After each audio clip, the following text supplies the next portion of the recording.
is up, gang? Thank you for checking out Sledgehammer TV tonight. It is Tuesday, August the 14th, 2018, and we have hit the final stop on the road to SummerSlam as SmackDown Live's SummerSlam go-home show probably made everybody in Greensville, South Carolina want to go home tonight because they did absolutely nothing to get anybody excited about anything. And we are going to bring the hammer down on tonight's events right here and right now on the newest, fastest rising podcast in all of YouTube, iTunes, Stitcher Radio, Podbean, and now available on Spotify. It's the Sledgehammer Wrestling Show. Ha-bang!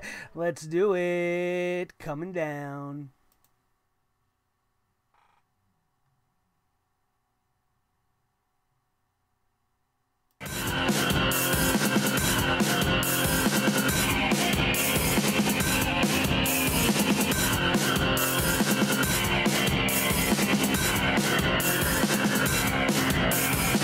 Sledgehammer Wrestling Show.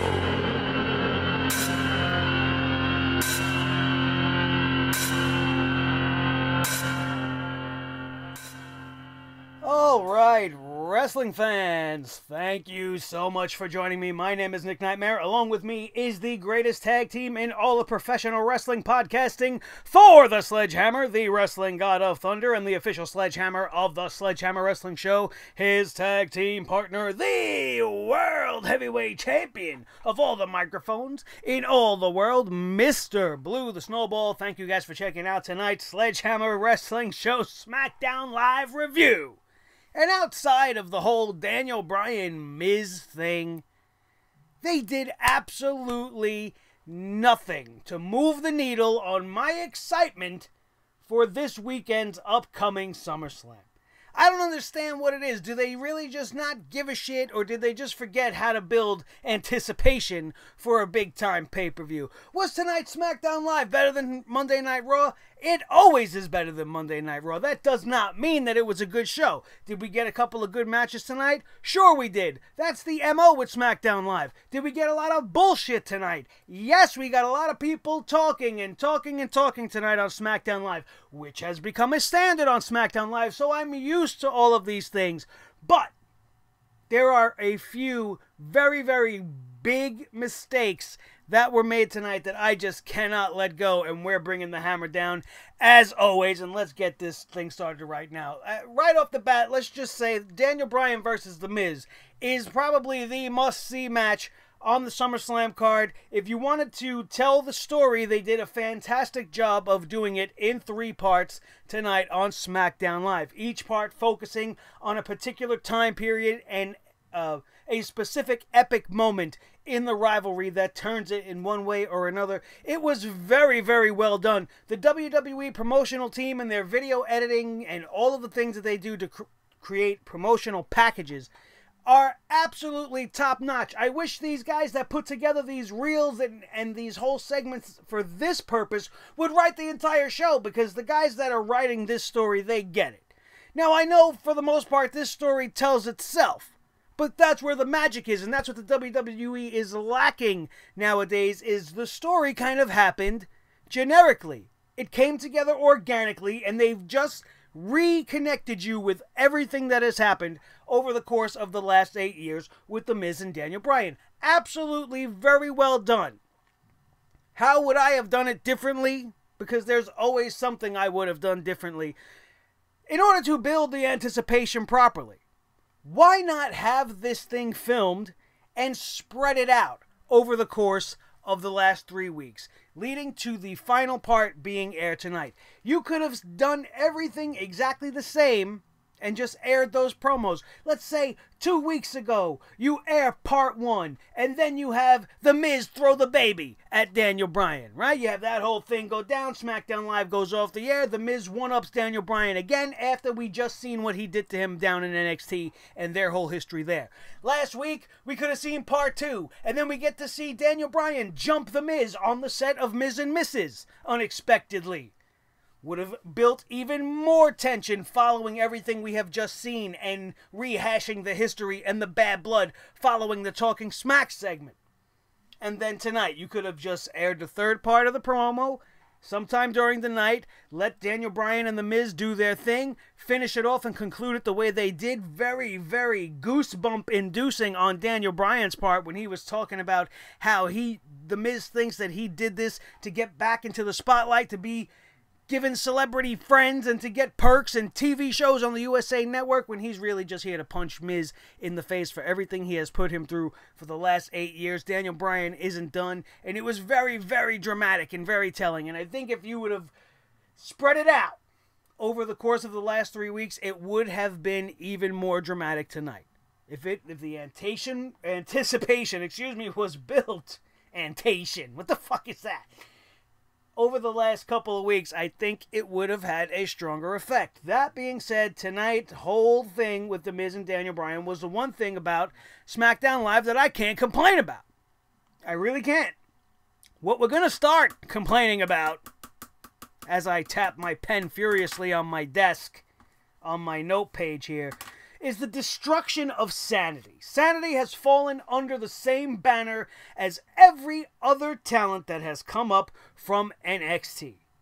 They either just really have no clue what to do with them, or they just hate NXT so much that they're going to take something special in Sanity and just absolutely ruin it within 2 or 3 months. How long have they even been around? I don't know. It feels like forever at this point, and they have been used to do nothing but further teams like the New Day and the Usos, who don't need any further pushing. Guys like The Bar.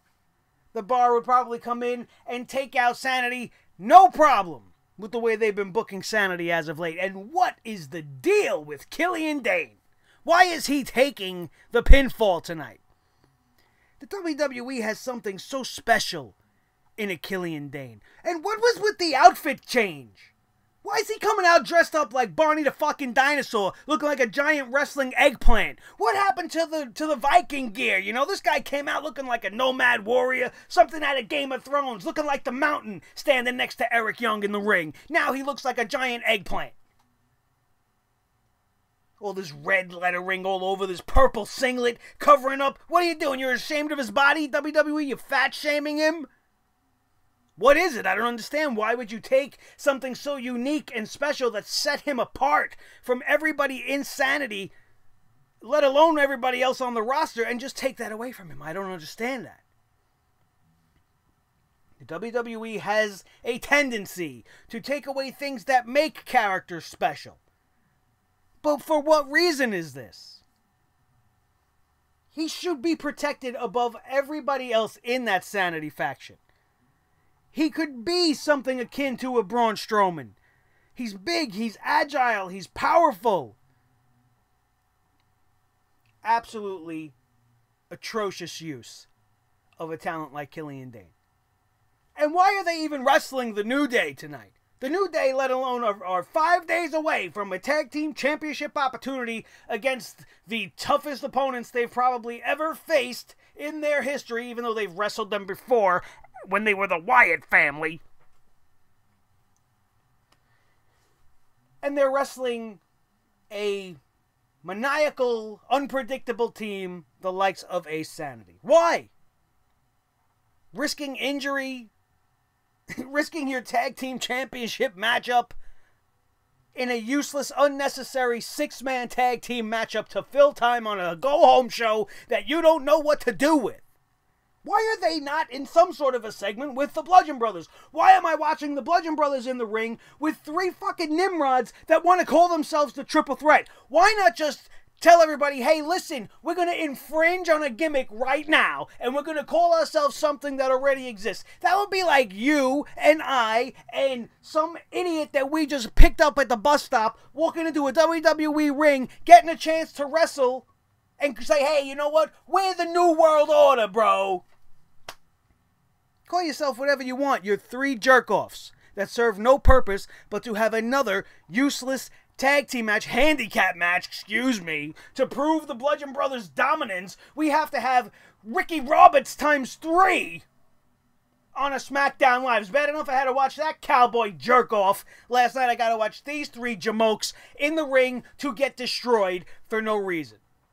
Why are the Bludgeon Brothers not bumping into the New Day backstage, assaulting them in the backstage area, standing outside the ring, intimidating them, holding their hammers like I do. No interaction whatsoever. The number one contenders and the World Tag Team Champions, they don't give a shit about each other. They're going to wrestle other people. 5 days away from a big championship title match. Let's all just have useless fucking matches.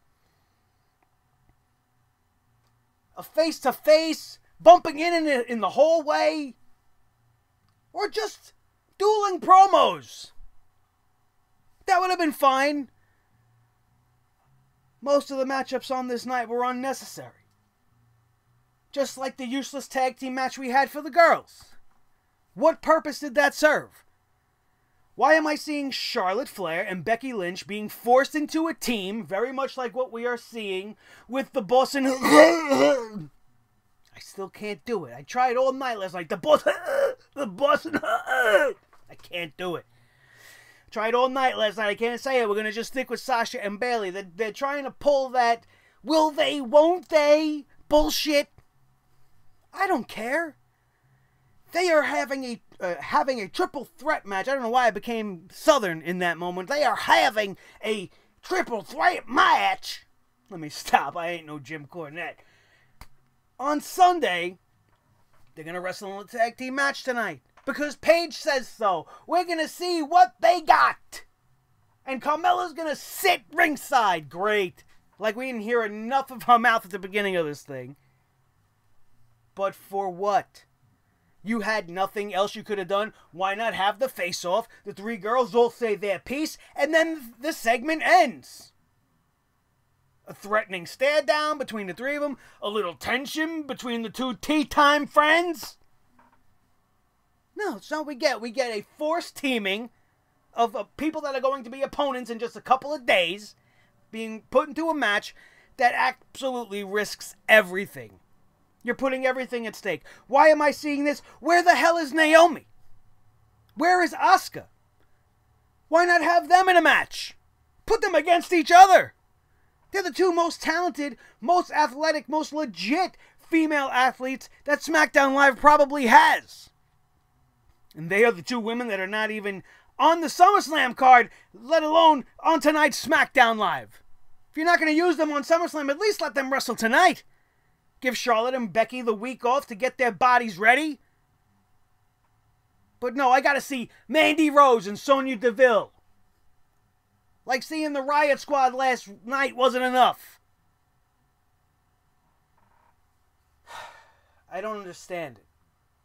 What purpose did it serve to have them win as a team tonight? Useless. A waste of time. Absolute waste of time. I can even bring the hammer down on Samoa Joe. Everybody knows I love me some Samoa Joe. I am a huge AJ Styles fan. I've been following these guys since their days back in TNA. And I'm looking very much forward to their matchup at SummerSlam. And their build has been very good. It has not been for that long, but it has been very good. It's been a war of words. Samoa Joe decided to make things personal. And then tonight, we have Paige. Paige is all over backstage trying to be a good little GM, little British Paige. Samoa Joe, please don't interfere. Have some respect. Be professional. Right? If you didn't understand me, she asked Samoa Joe to remain professional tonight. He knows AJ Styles is going to the ring to talk some shit, and she wants him to keep his cool. Samoa Joe comes back at him, and this part I don't have a problem with. Comes back at Paige, rather, excuse me, and says, you know, that's not what you said to me when you had this idea in the first place. You wanted me because of my unpredictability. You wanted me because of my fire. Right? And now you're coming here telling me to keep it cool? I'll tell you what I'm going to do. I'm going to do whatever the hell I want to do because that's what Samoa Joe does. That's essentially what he said to Paige. I'm paraphrasing, obviously. It was very, very good. So now you have a looming threat of Samoa Joe doing something that he should not be doing that is probably going to upset the general manager and try to give himself the advantage going into this Sunday's heavyweight championship matchup. Then Paige comes on the screen again a couple of segments later. She goes to AJ Styles. AJ Styles! Please be professional. Pulls the same shtick, the same bullshit, the same pep talk she gave Samoa Joe. AJ Styles is like, listen, I'm AJ Styles. I'm phenomenal. I'm phenomenal, right? He goes out, he does his thing. So now, you're almost waiting for Samoa Joe to come out and wreck the party, right? He's going to come out, lock in a coquina clutch. Paige is going to come out, no, stupid, right? She don't want anything happening to the main event. She's going to do whatever she can to make whatever happen not happen. But we're all anticipating it with every word out of AJ's mouth. We're just waiting for you know it's coming, and it did. And Samoa Joe comes out dressed in his nice suit, right? Samoa Joe comes out to read a note. Fan mail to AJ Styles. I have a problem with this only because Samoa Joe came out and read a note. That was the main event of tonight's SmackDown Live. We're going to have Samoa Joe read a note to AJ Styles. The impact, no pun intended, of this note will be the fact that this note is going to be said to be signed by Wendy Styles. Why is this such a big deal? Because this person who wrote this note was a big fan of AJ Styles, right? And she heard everything Samoa Joe said last week, and it made her sick to her stomach, not because of what he said, but because what he said was actually true about AJ Styles. She was a Styles fan, and she's not anymore, and she's rooting for Samoa Joe on Sunday, and blah-dee-dee, blah, blah, signed sincerely, Wendy Styles. And we go off the air on that note. Does that make you more excited for the match? He already did this last week. What did he think pulling out a piece of paper that he probably wrote himself was enough to get into the head of AJ Styles? We're going to see nothing more of this until we get to the SummerSlam matchup. It's an attempt, and I appreciate them trying to do something different, but at the very least, you could have teased some physicality. This is Samoa Joe. He just went off on this whole thing with Paige, telling I'm going to do whatever I want to do. So you're telling me Samoa Joe's plan all night, what Joe wanted to do was read this note, and that's it? He didn't want to make a move towards the ring, make the champ flinch, hit the ring, just get nose to nose, maybe go off the air with them jibber-jabbering in each other's face, getting all intense. The referee's coming in trying to make sure nothing goes down. Paige! Right? I don't know why I keep doing that tonight. Fire is in me this week. I don't know. Holy cow. That's what I don't understand. That's a much better way they could have gone about it. Not just read this note and then go off the air cold. And now everybody in Greensville, South Carolina has got a dark match of some sort to enjoy before they go home to try to leave them happy. What about us at home? Why aren't you leaving me happy? Why don't you give a shit about me being happy? All you want to do is show me commercial after commercial. I feel like buying something even more than I did last night. I cannot stand the picture-in-picture promos for the pay-per-view. That's a little self-indulgent if you ask me. You're talking about the damn show all night long. Everybody knows SummerSlam is Sunday. We all know what the main event is. Why are you showing me Roman Reigns versus Brock Lesnar promotional material in the middle of a matchup that's going on SmackDown Live? Ronda Rousey and Alexa Bliss needed promo time during the final match on this evening? I don't get it. 2 nights in a row, both wrestling shows go off the air and have a main event that has absolutely zero wrestling. But I'm supposed to be okay with this. Ugh, awful. Absolutely awful. We got more to say. We got the official results right over here. I got my notes. Those were just some of the things that I had to get off my chest that were bothering me. about this show. For the most part, yes, it was more entertaining than Monday Night Raw, but it still, like I said, did nothing as far as a go-home show should do to get me excited for Sunday. We started off with the face-off, which we talked about. Carmella and Becky and Charlotte are all getting at each other verbally in the ring. Carmella actually wasn't as bad at the start of this promo, but then she had to revert back to the I beat Charlotte twice and the whiny Staten Island princess garbage. Because that's what she is. Mella is trash. Worthless. But she was not as nauseating as she usually is. The most interesting part of this face-off segment would come when Charlotte would actually call Carmella a diva, which is something that we have said on this channel many times. We said that Carmella is a relic from the days of the Divas division and does not belong on top during the women's evolution revolution. So, just hearing her say that was kind of amusing to me. Like, I don't know where they even, or why they would even allow her to say something like that on national TV, being that they want to, you know, disassociate the women's division from that Divas word as much as possible, with the exception of the Total Divas show.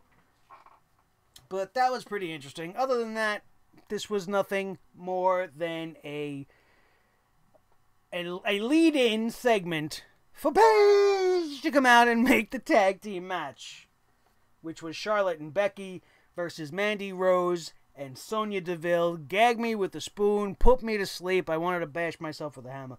Mandy Rose may be gorgeous as gold. Sonya Deville has miles to go. Or maybe she should just go. You know, cut your losses right now. You have actual talented females on the roster that you're not using. Like we said, Asuka sitting on the bench, but I get to see Sonya Deville.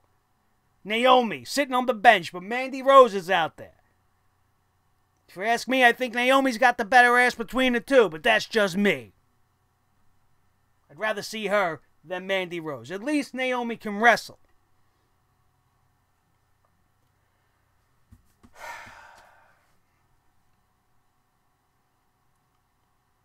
I just lost my train of thought. Here we go. Becky Lynch taps out Mandy Rose with a disarmer. I lost my place in the notes. I apologize. After that match concludes, we have The Miz pop up on screen. The Miz wants to announce that Miz and Mrs. have been renewed for a second season. They're barely 4 episodes in to their first season. They've already been renewed. Apparently, it's the fastest renewal in television history. I think that's all hyperbole, but we will see what the facts say about that. We had the Bludgeon Brothers versus the Nimrods. Triple threat. There's only one triple threat in professional wrestling. Shane Douglas, Chris Candido, Bam Bam Bigelow. Managed by the lovely Francine. ECW's triple threat. What? Nobody thought that maybe this is a bad idea? Somebody trying to get under the skin of Shane Douglas? Taking shots at something from ECW? Like, what is the point of that? How did that get past management? They have the rights to all the ECW stuff. Somebody somewhere had to know that the triple threat is already a thing. Useless squash match of 3 idiots.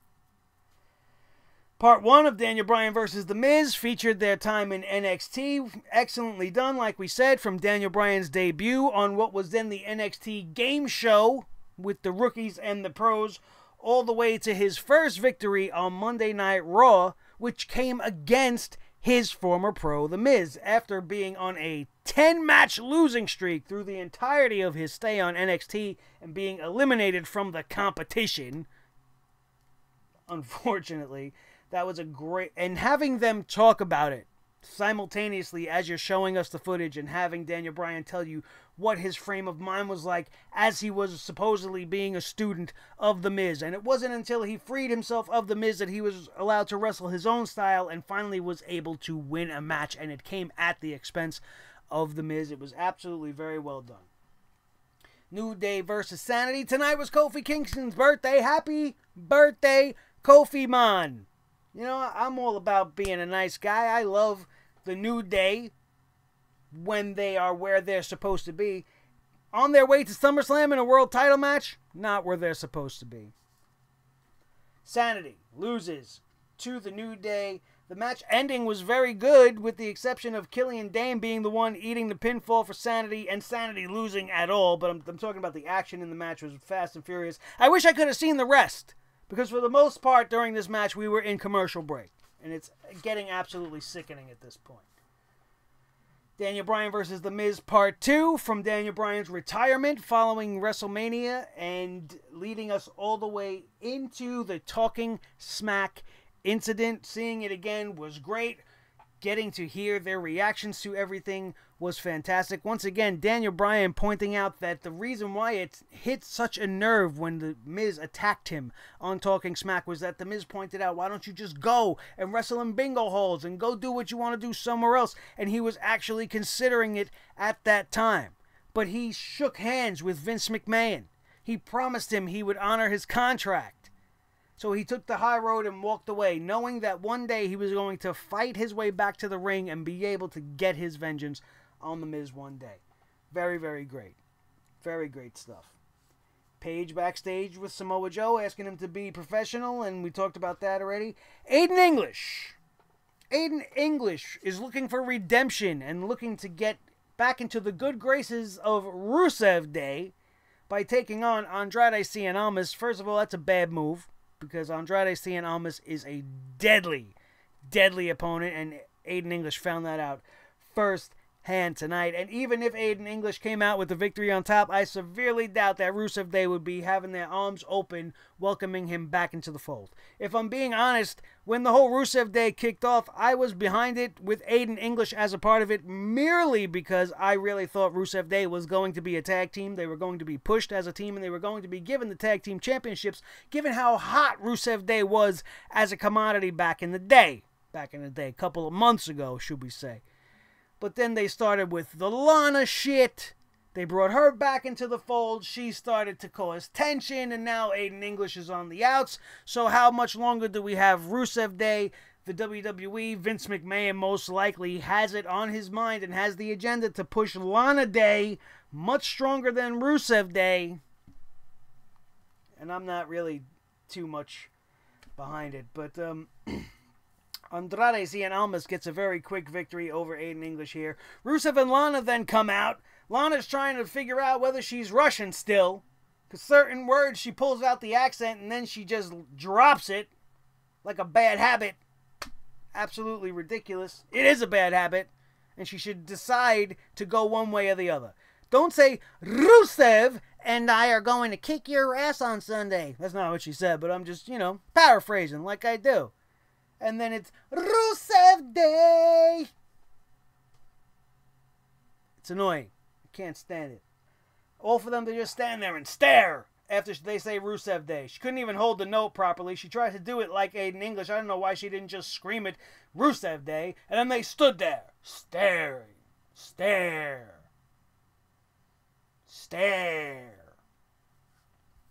I think it could have gone a little bit better than that. I am looking forward to seeing that match. It has unfortunately been moved to the pre-show. I think they deserve better than that. Andrade Cien Almas deserves more than that. Rusev Day deserves better than that for a SummerSlam. But at least he wasn't kicked off the card completely like Matt Hardy, right? So you got to see the silver lining somewhere. Then we saw Paige backstage with AJ, asking him to be professional. Daniel Bryan and The Miz Part 3. From Daniel Bryan's reinstatement to the WWE to the booking of the match at SummerSlam. And the very intense, fired up endings from both of these guys. Neither one of them looking to back down. Daniel Bryan needs to beat The Miz at SummerSlam to complete his victorious comeback. And The Miz needs to beat Daniel Bryan to erase him from his memory and finally be finished with this rookie that will never be in his league. Very, very big words. Very hot stuff for the Daniel Bryan Miz thing. Can't wait to see that matchup. Probably the most anticipated match for me, other than the championship matchup on the SmackDown side of the card.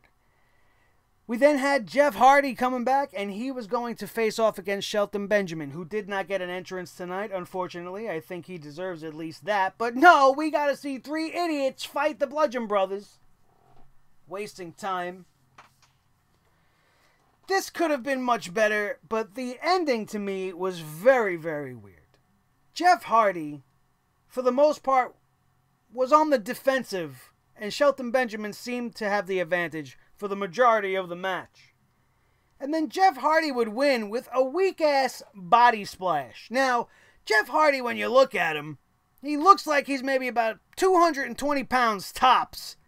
And if you soaked him down and put some rocks in his pockets, maybe you can get him to 250.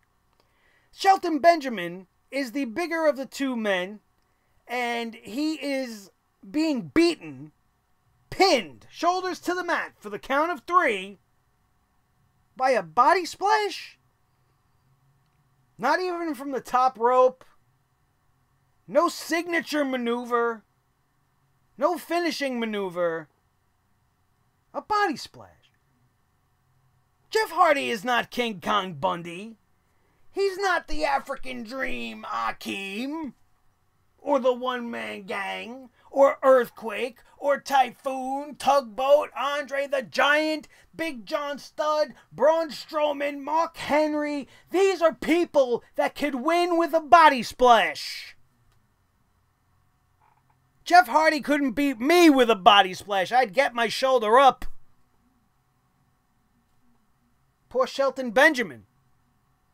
He looks even worse than Tyler Breeze. At least Tyler Breeze got hit with a signature maneuver before he got his ass pinned looking up at the lights.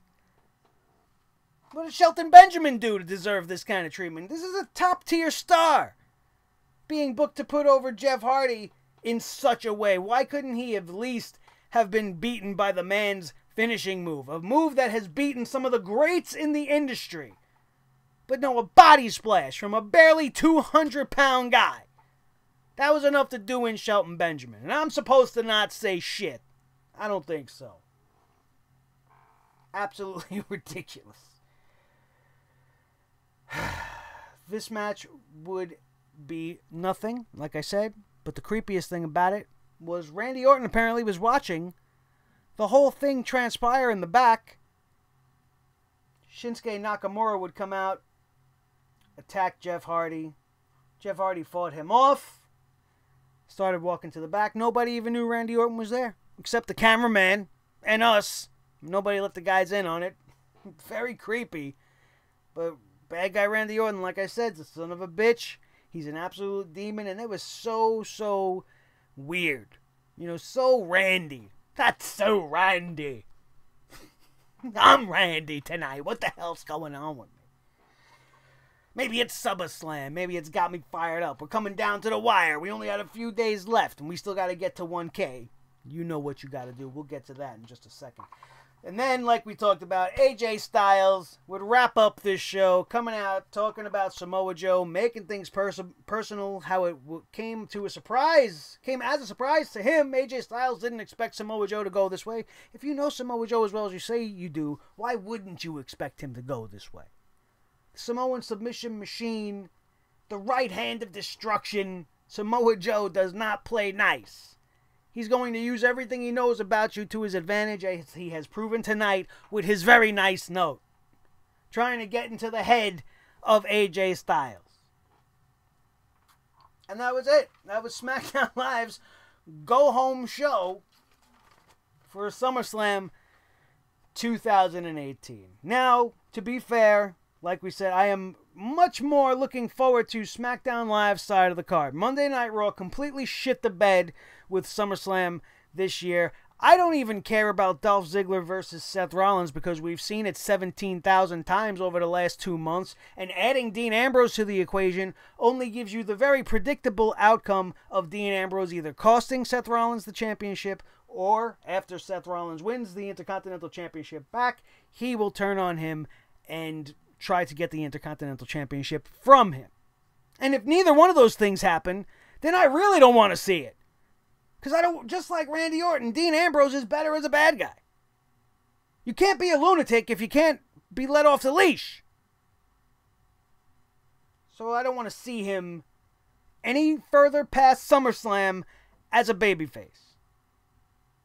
But outside of that match, what does Raw have? They don't have my interest. SmackDown, at least, has my interest in a couple of spots. Namely, the WWE Heavyweight Championship and the Daniel Bryan versus Miz Special Attraction Grudge match. That's going to be all for tonight's SmackDown Live. Don't forget to keep it locked into Sledgehammer TV all weekend long. If you missed our House of Glory preview for this Friday, 5 days from now, I am going to be at the NYC Arena, and we are going to be covering High Intensity 7, the biggest and best live event that House of Glory has ever put together, featuring one of the best cards you will ever see in New York City. If you want to know about it, go check out that video. It is live on the channel. It has been there since Sunday, so go get your eyes on it. It's waiting for you, bro. If you missed last night's Monday Night Raw review, my God. If you think I was bad tonight, you got to go check out what I did to that 3-hour piece of trash. It's right there for you. All you got to do is click it in the annotations up above. And don't forget, during SummerSlam, as we inch closer and closer to that 1,000 subscriber mark and beyond, before Sunday, we can do it if you hit that subscribe button. And one of the best reasons to do that is to keep in touch with this channel, because during SummerSlam, our 2-year anniversary, we have got the NXT TakeOver preview and predictions. It is filmed, it is wrapped, it is in the can, and it is waiting to be uploaded for you guys tomorrow night, immediately following NXT. It will be there live on this channel, so make sure you are subscribed.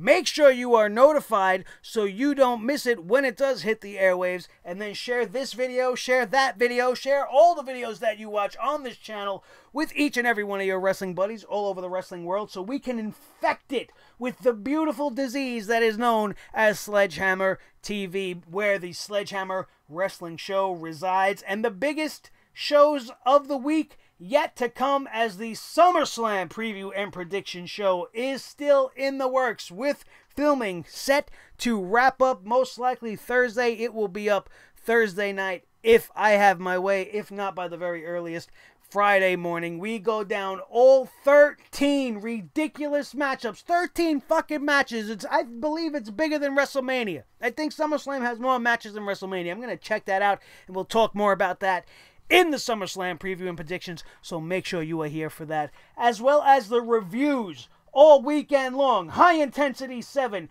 Friday night, NXT TakeOver Brooklyn 4, which I will be attending. So if you see me during the broadcast, make sure you shout me out on social media. Make sure you're following us across that whole entire shtick.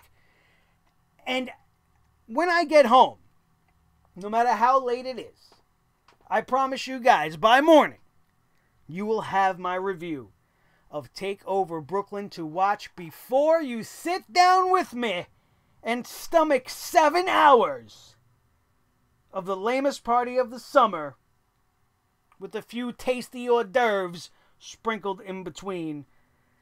SummerSlam Sunday, when we review that piece of trash immediately as it goes off the air. You guys got to be here for everything. It is a big weekend.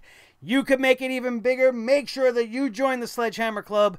Subscribe, like this video, share this video, and if you do feel so inclined and you want to look good during the fall, when you guys go back to school, or if you got plans and tickets to a show, to an upcoming Raw or a SmackDown, wherever it is that you live, get your hands on the t-shirts, man. You have got 5 days left before those bitches come down. Don't be the only one left out. Make sure you get either the Sledgehammer Club logo t-shirt or the Sledgehammer Wrestling Show official logo. I'm pointing in the wrong direction, but this is the right direction. If you want this logo instead of that one, you have your choice of both of these fantastic shirts. All you got to do is pick it up. Make sure you wear it proudly, especially if you're attending a WWE event. Shout me out. Get your pictures to me on Twitter, on Facebook. This way I can get you guys in the video here with me. I would love to share you guys in these videos, because without you, this channel is nothing. 700 plus deep. We're going for 1K. Make sure the next one is you. Thank you guys so much for being with us here for SummerSlam for the last couple of weeks and continuing till the end of this week into the Fallout shows next week as well. That, my friends, is the end. My name is Nick Nightmare. With me, as always, is the coolest, the most badass tag team. They could take down any tag team in the tag team division. Thor the Sledgehammer, the wrestling god of thunder and the official sledgehammer of the Sledgehammer Wrestling Show. My little buddy, my most trusted companion, the World Heavyweight Champion of microphones. Hey there, Mr. Blue. We're so glad to be with you. And you guys. So glad to be with you, and thank you for joining me here. I am the legendary Nick Nightmare. This has been the Sledgehammer Wrestling Show on Sledgehammer TV. That, my friends, is going to do it, and we are out of here, and we will see you next time right here on the Sledgehammer Wrestling Show. All right? How you doing? We'll see you guys all week long. Thanks for being here. Love you.